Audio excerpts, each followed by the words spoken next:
What's the instant reaction around the league to Sacramento trading Tyrese Haliburton?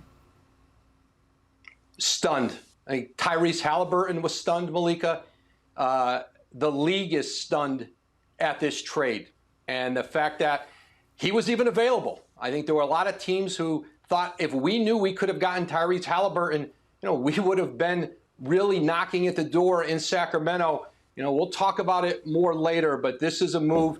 This was a player who everyone had thought, including Tyrese Haliburton, that he'd be the cornerstone for their future. Yeah, absolutely. I spoke to someone in the Sacramento Kings organization today who just told me what the heck is going on. Woj, we're going to dive into that much more in just a moment, but I want to switch gears again, go back to the Pelicans here because we're now joined by front office insider Bobby Marks. So, Bobby, can you walk us through the Pelicans' new lineup when fully healthy here? Well, this is fully healthy, and that's the big if, right? With Zion Williamson's played only 85 games in 2 years, and I think this is what it looks like. You've got your front court already established with Herb Jones, Jonas Valanciunas, Brandon Ingram.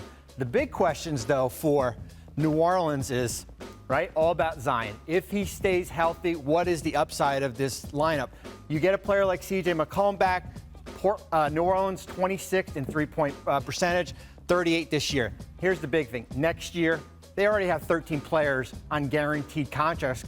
What you see is what you get right now. And then the draft assets. They traded a first to Portland that's in that 5 to 14 range. They still have the Lakers first. They still have Milwaukee's first. So they still have draft assets to go out and make another deal. Absolutely. Please don't go anywhere. We're going to be breaking down more trades with you, Bobby, as the show goes on. But I want to bring in our full panel here, Richard Jefferson and Zach Lowe. And Zach, yesterday you were praising the Pelicans in our show. So what do you think of this new lineup?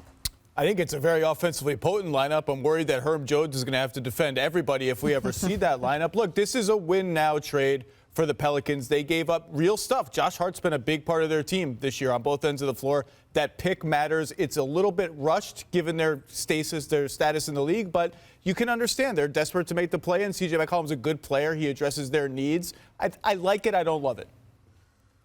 I agree. Look, CJ McCollum is a difference maker. He's averaging 18 to 20 points a game. Like, he's going to give that to you on the perimeter. I think when you look at the needs that they had, I think maybe someone that was a little bit more mature. He's a veteran guy that has played in the postseason. So I think that's who you want in your organization. And truth be told, when you have an opportunity to go get a player this good, you go get him, mainly because New Orleans is not a huge free agent destination. So if you can get an 18-point-a-game, 22-point-a-game two-guard to add to that kind of that group of Brandon Ingram and Zion Williamson, you do that. And what you gave up, I don't think you gave up that much to get a player of his caliber. I disagree. They gave up real stuff. Josh Hart's been a big part of the team. But I will say that the thing that swings this trade for me from something that is kind of a desperate win-now trade that I don't love so much to something I can be okay with is getting Larry Nance Jr. Larry Nance Jr. is a really good player. He's going to fit well with the Pelicans if and when he returns from injury. He can play the 4 or the 5. He can play with Zion. I think that's a big deal that they got him. Okay, the last thing I'll say, Josh Hart and CJ McCollum, and I love Josh Hart. That's my guy. Is he your guy, though? He's my guy. He's been on my podcast. Shout out Road Trip and no big deal. Hey, listen, my thing is this. Those two guys aren't in the same caliber of player. They're not even near. Like, yeah, Josh Hart is very good. Defensive guy, steady guard. You love him. But, like, CJ McCollum will win you games by himself. He will get going and win you 10, 15 games by himself because his performance is just so impressive on the offensive end. I don't think that Josh Hart is anywhere near that impactful by himself. CJ is really, really good. Yeah. He's a really good scorer. He won the biggest game in recent Portland Trail Blazers history almost by himself, Game 7 in Denver in 2019. My worry is he's 30. He's having a down year shooting-wise, and if he's not making shots, he's just an okay playmaker. He's not giving you free throws. He's not giving you defense. That's my only worry, but he addresses a need for shot creation, particularly without Zion. Right, all right, so let's stick with the Portland side of this deal because, Richard, with the Blazers, they've made 2 moves, remember, just in the past week, including the one with Eric Bledsoe. So how should Damian Lillard feel here about the direction of this Portland team? So I don't know Damian Lillard personally, so I'm just looking at from what my eyes can tell me. And it's like, look, if you're a part of this organization and you feel like they're building towards something, they do have cap space, they have opportunities to bring in high-level players, but where do those players come from? That's my thing. Where do the players come from that they're like, now that we have space, we can go get the players that we want? This is not the Lakers. This is not the, one of these franchises that like, oh, we're going to attract free agents. Right. So that's my worry is that, okay, you got Dame, you got space. Who are the players that you could possibly target to go get that would complement Dame? Well, and it's an interesting amount of cap space too, right? Because as Woj reported today, Portland created $21 million in trade exception and then potentially $60 million in salary cap space for this summer. That's with the multiple draft picks and assets that they got from the Pelicans, Zach.